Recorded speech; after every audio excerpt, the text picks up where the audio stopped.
Good morning, Philippines.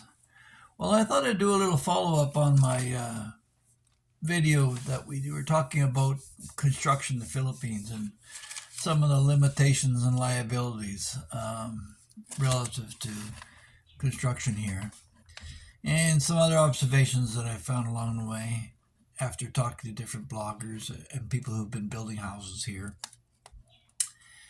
One of the things you're going to find in terms of decor is that they're basic colors. This green you see around me, there's a yellow, there's a pink. Basically, pick one of the half a dozen different colors that they offer you. And unless you've got some mixing paint machines or something, you're not going to get anything unique without paying extra for that. So, yeah.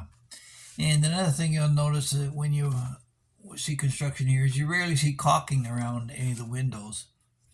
They're cemented in, and that's it. And there may be an airspace there, but these buildings, they can be quite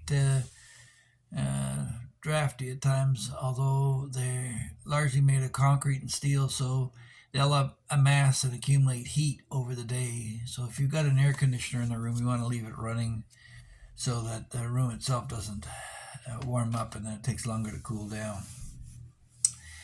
Don't forget too that the electricity here runs on 220 volt, and your 120 volt 60 hertz or 110 appliances, they will not work here, or they'll burn out, or you'll cause damage to them and they won't last. So you're better off to buy your appliances here and just be done with it rather than try and bring it in here.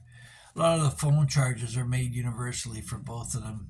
I bought my phone in Canada, and I use a quick charger here. It doesn't seem to have any effect on it. So, yeah. The other thing too you're going to find is the door lock mechanisms. There's a lot of cheap door lock mechanisms here. The doors themselves, they tend not to have thresholds.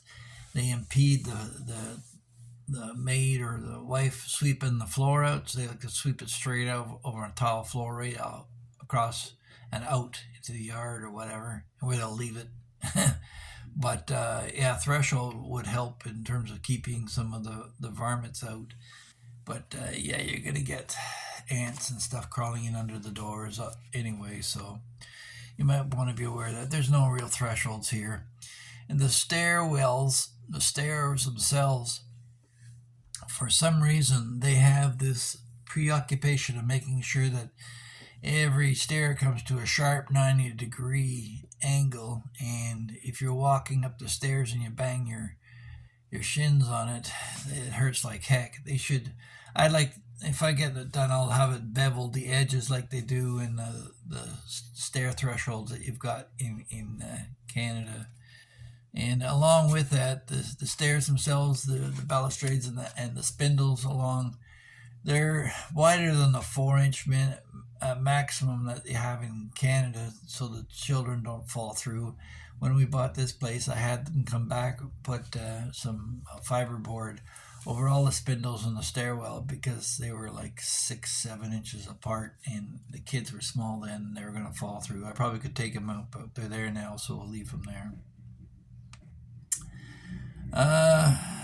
When you're building your house, you'll want to have larger overhangs simply because when the rain pours, sometimes it's blowing with winds or whatever, and it's quite torrential. You want to make sure that the water splashes far enough away from the house. So, a good at least 3 feet of overhang will help in reducing some of the mud and the splash around the walls, because when it hits the mud down below, it's going to splash up onto your stucco walls. And if you're buying property here, you should try and get it on a concrete road. The roads are built solid here. They're not drywall or asphalt. They're solid concrete, and they're thick, and they're built for the weight. So the infrastructure they're putting in here is going to last a long time. And be careful you don't buy a converted rice field.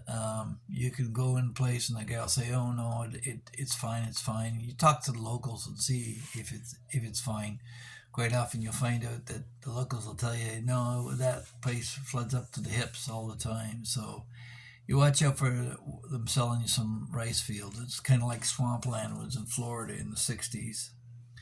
Now, if you decide to get a beachfront or seafront lot, you can look at around 6,000 pesos or $150 a square meter. And if you're looking in forest lots, like up in the hills or whatever, it could be 300 pesos per square meter, or around $8 a square meter. The larger tracts of land, and depending on what they're with, it'll vary in between that. So,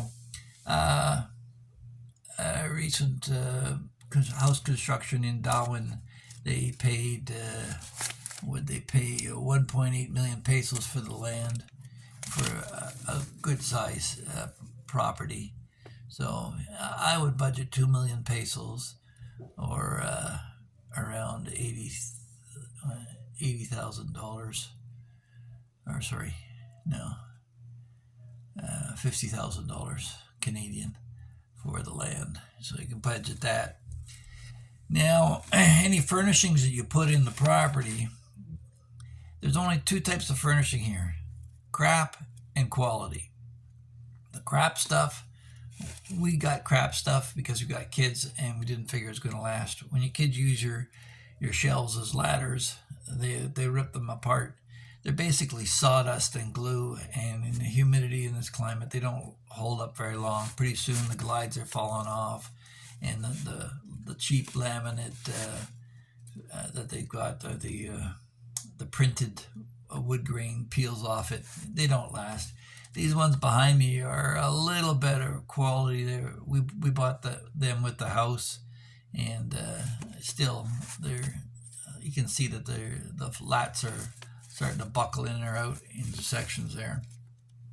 So, but if you decide to go with quality, you can get some beautiful teak or rosewood, or it's a lot of these tropical woods come from here anyway. You're going to be paying substantially more, but I don't think you're going to be paying as much as you do in North America. But yeah, there's some beautiful quality stuff, and of course, rattan is king. They're experts at rattan furniture, and they're now doing rattan out of plastic that'll last longer, UV resistant plastic. And we're just over in a store the other day, and some of the prices were through the roof, but they're beautiful structures for outdoor gardens and things like that. So watch out for the cheap plastic fittings like taps and handles and things like that. They notoriously cheap and they fall apart, especially in terms of the brittle component. I don't know whether it's the chlorine in the water or the UV from the sun, but a lot of plastic things, they just break and fall apart here. The push button toilets, they got those 2-button face toilets. They don't work here. Ours are both shot. You push the button on the lid, and there's a pin that pushes down on the lever. The lever all gets full of alkalinity and calcium buildup, and it jams up, and the mechanisms don't work. You're better off to get a lever type, and you'll be changing them occasionally. Plastic hangers are cheap. I would suggest you bring some metal hangers, plastic coated metal hangers, as opposed to the ones here. We're constantly going through those things like crazy. They break. They're UV not very tolerant to UV, and so they fall apart. And the doors, the bathroom doors, the interior doors of the house, they make them out of these cellular plastic units. So when you look through the door, the lights behind the door, you can see all the individual cell lines of where it's built. And my kids have punched holes in them already. And they've got a grill at the bottom that keeps falling apart. There's 2 sections that you're supposed to clip together, but the clip falls apart. So, yeah. But then if somebody locks himself in the bathroom, you just pull the grate out and you send one of the kids in to unlock the door.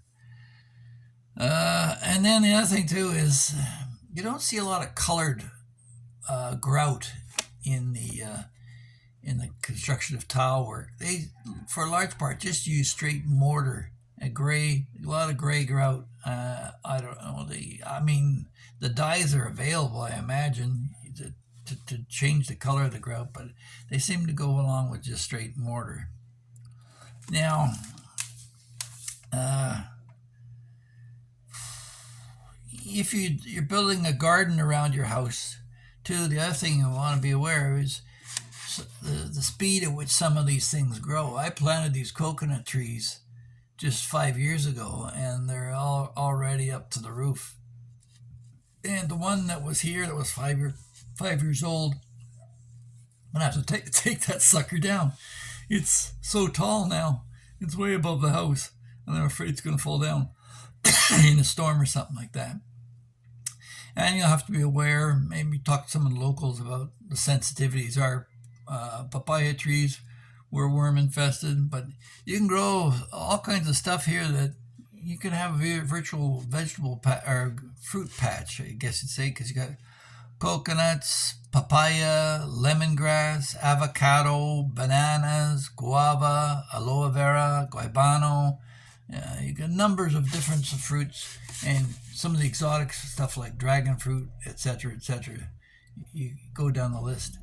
And you may want to include some of that in your garden as well. So I would suggest in the early parts of construction, just as I would overseas, I plant some of the slower growing perimeter plants in the landscape so that they can start growing right off the bat. So you're not starting with a bare house when you get into play. And some of those things you may want to transplant later closer to the house. So there's a couple, Wilma and Greg, that built a house in Darwin for about $140,000 US. They're in Forbes magazine. You can look them up. They're the ones that spent 1.8 million pesos for their land, and with 144,000 in closing costs. They did the architect cost them 80,000. This is all in pesos, right?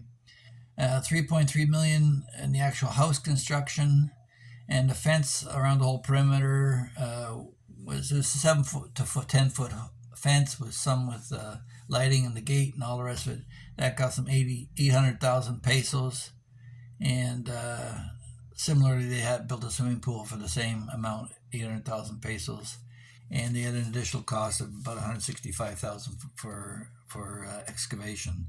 So in total, it ran them about 140,000 US. It's a beautiful home. You look at Wilma and Greg building in the Philippines, and they have their own channel, and they're a nice couple. They got their dog Prince is a Dobie, and he's getting his ears taped up right now. Yeah. So that's some more details about building here. Again, I'm still not convinced I should be charging into it.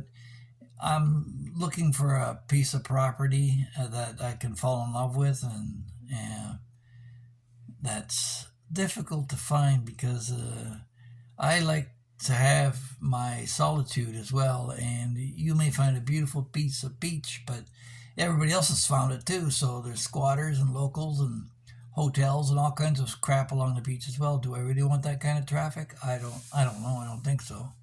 But I don't know if I want to be alone on a desert island. And there's some of them here too.